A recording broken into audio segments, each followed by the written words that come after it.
everybody. Just a quick update video here on the how many update videos you going to do on this thing. For real, I know.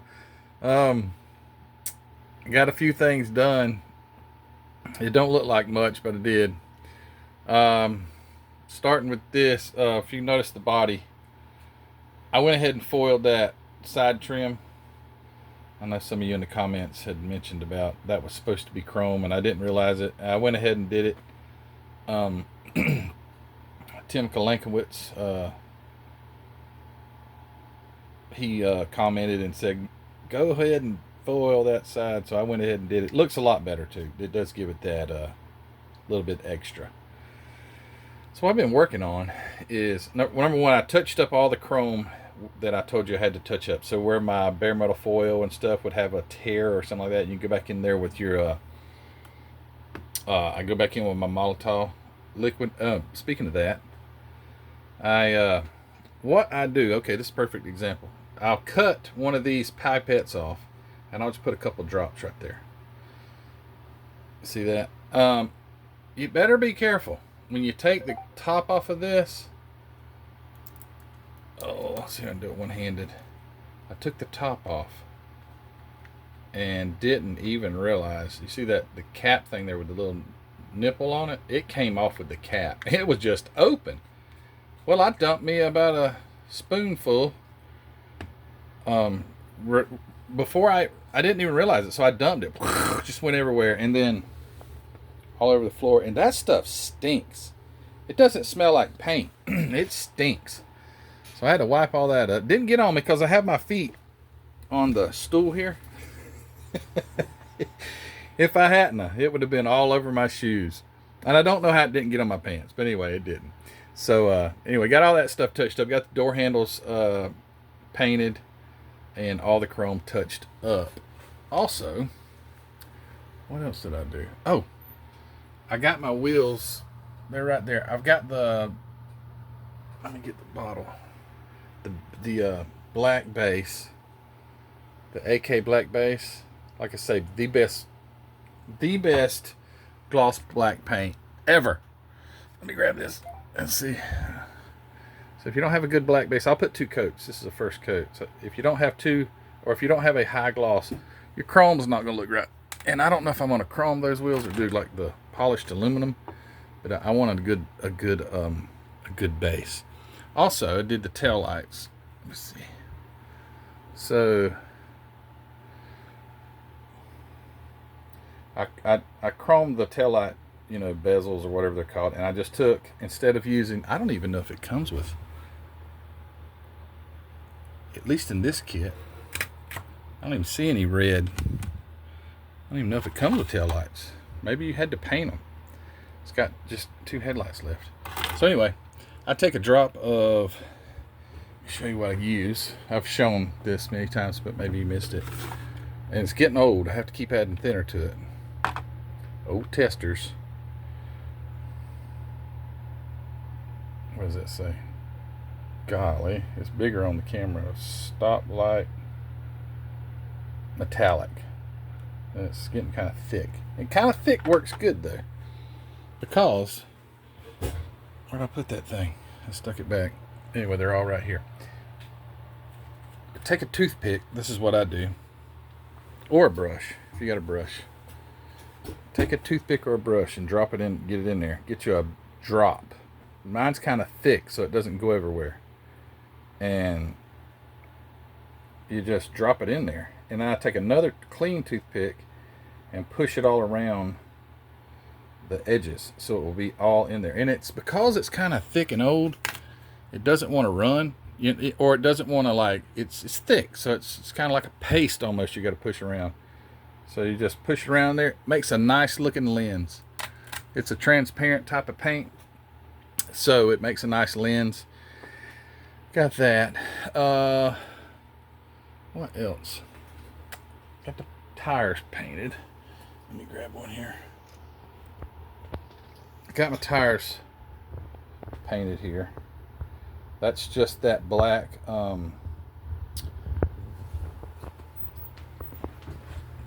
that's what I use right here.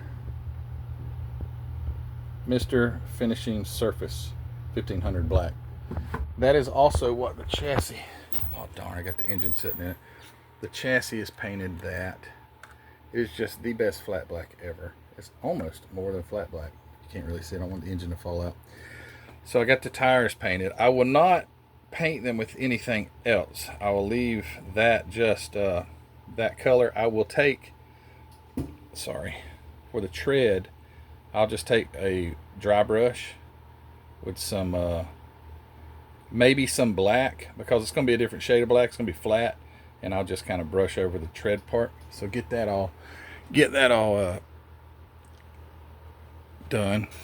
I like when I built my look at my lights, they're all hanging down in there. I don't ever see that because I'm standing up higher than it. When I built this little booth, I built it out of this corrugated plastic. It works real good to hang your parts on.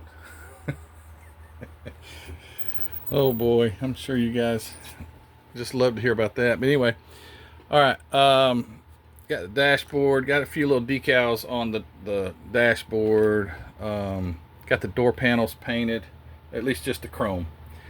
I got the roll cage, let's see here, roll cage is painted. I painted it with steel, AK steel, and then I painted where the padding is, because it actually is raised where the padding is, so I painted that just flat, to me a flat black. I painted the roll cage steel, and with the AK, it's not shiny, then I just clear coated it. I wanted to clear on it. I want it to be like it's painted. So anyway, it's got clear on it. One thing that I'm waiting on, not sure about yet, is the seats. That's one thing that I wanted to kind of run by you guys in this video. I got several different seats on the website. I don't have these yet. I just started printing those, kind of a test print here. But these are the Sparco seats. I really like that, but I'm not sure if the Sparco seat really fits the theme. It's a street machine.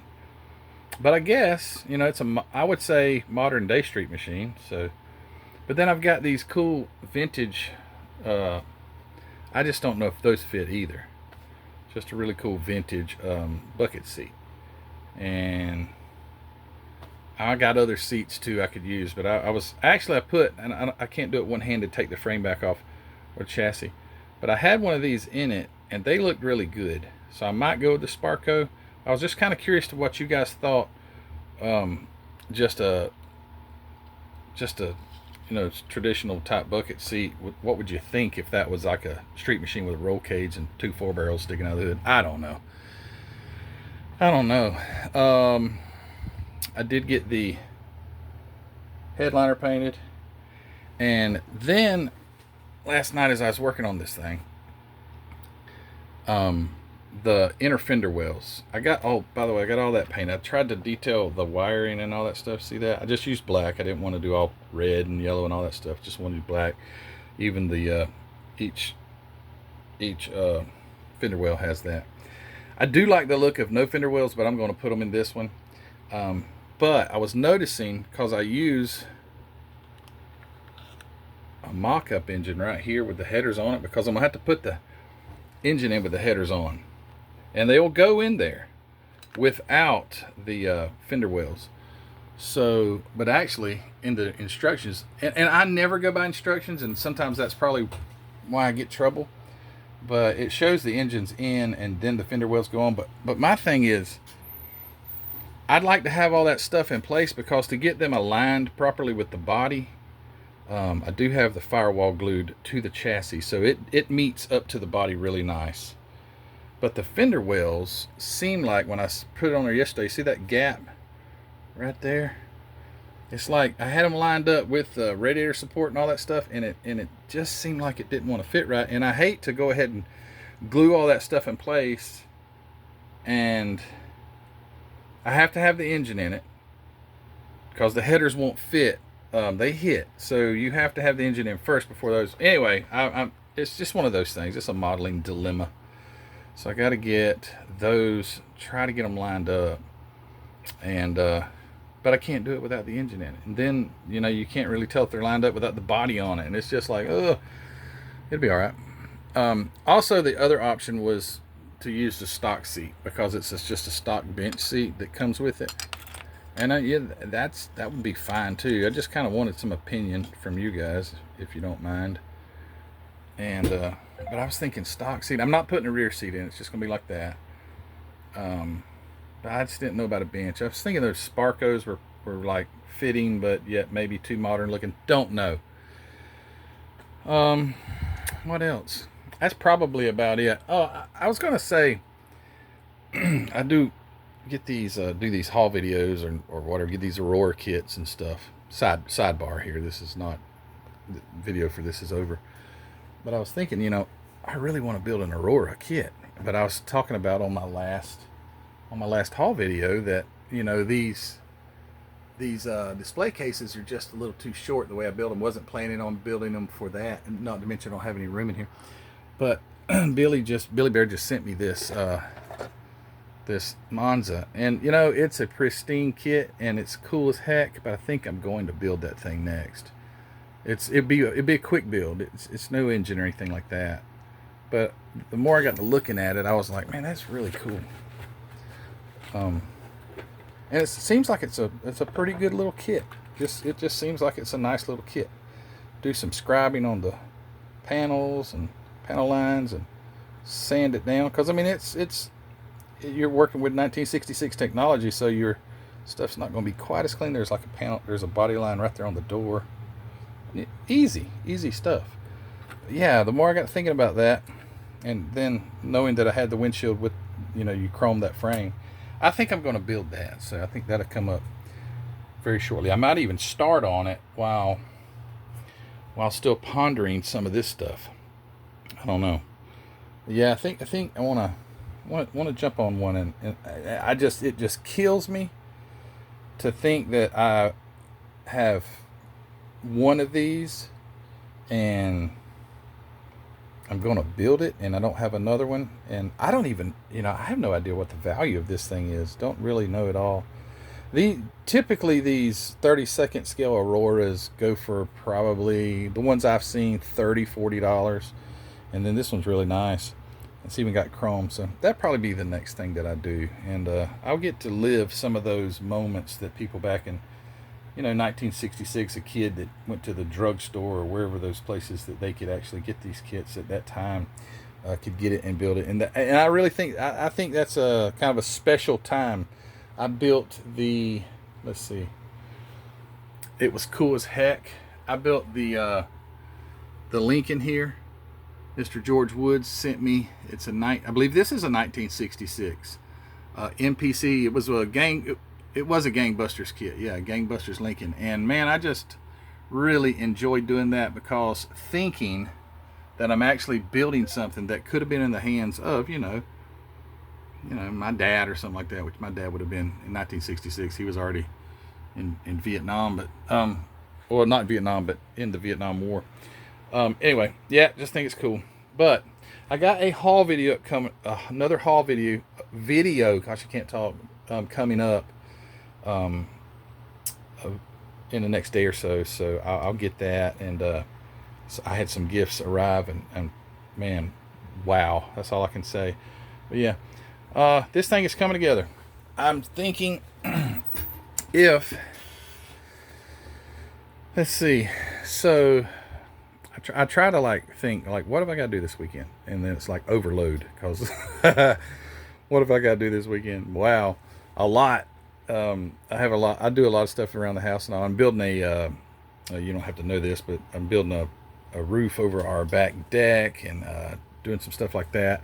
I also have outside in a refrigerator a 50-pound or a bushel bag of peanuts that I've got to can. I love boiled peanuts. I don't know if you guys like them or not. Some of you folks from the north may not know that they're actually good, but boiled peanuts is like a southern, man, it could be a staple for me. But I got a bag of peanuts. I've got to can those things. That's a whole bushel, and that's probably about 30 jars worth of canning I got to do. And I like to can. I like to do all kind of stuff. But yeah, hey, life's busy, but you know what? It's fun. Life is fun. But getting back to what I was saying, get so sidetracked. If I could get now that I've pretty well got everything ready to just go together outside of the seats and getting the wheels mounted, but that won't be a big deal. This thing should go together pretty quick. I took the windows last night and I fitted all them, sanded them down where they need to be sanded so they fit good. They fit really nice. They're a little thick. You can see right here, you see how thick that windshield is? That's fine though, but it looks nice. The quarter windows don't go past. Sometimes you'll get these kits where it sits back too far and the quarter windows don't fit. They actually fit really good. I did have to take off the visors. It had visors at the top, and they were kind of interfering somewhat with the roof, so I just cut those off anyway. I weren't. That's Southern. I weren't going to use them anyway. So that is this thing will come together quite quickly now. I have to wire the engine, and I've got to do something I've never done before, and I didn't think about that, but I've got to put a belt on this thing. So I'm thinking maybe I know people use different things, but I actually have some. Where is it? What drawer would that be in? Right here. I've got some of this that's kind of shiny. I got some that ain't so shiny right there. It's like a rubber tubing. I know it's not belt, but something like that maybe. I think there's a smaller diameter one right there that might work even better. That's Hobby Lobby stuff, so that might be what I use for my belt, and I'm intimidated by that. I don't know why. It's just a little piece of rubber tubing or something to put on there, but yeah, I gotta do that. Oh, one other thing. Darn, still forgot about that. I said it on I think my last update video. I don't think I'm gonna use this radiator, and I keep forgetting to try and find one to print. But anyway, this radiator, I just don't like it because it didn't print, or didn't, it's very off balance, if you know what I mean. If you can see how off the two sides are. And it would take a bunch of sanding. And if you're going to display it with the hood off, you know, one of the first things you see other than the engine is the top of the radiator. And I don't want that to be looking like that. So I got to try and find a radiator to print. And if I print that radiator, then I can have that radiator available for the website too. And I know some people have asked about radiators and things like that. But anyway, it's coming together. Thanks guys for watching. I do appreciate you. Just a quick update that only took 17 minutes. Over 17 minutes. That's not so quick. But hey, thanks for your support. Don't forget to go check out hobbynutmodels.com. Always in the description. Go check out my website, mcvproducts.net. Get you a Tunnel Ram 440 or some other stuff. I do appreciate you guys. Thanks for all your support. And hey, if you hadn't already, give this video a thumbs up. And you three, you know what to do. Yeah, thanks guys. We'll talk to you soon. All right, bye.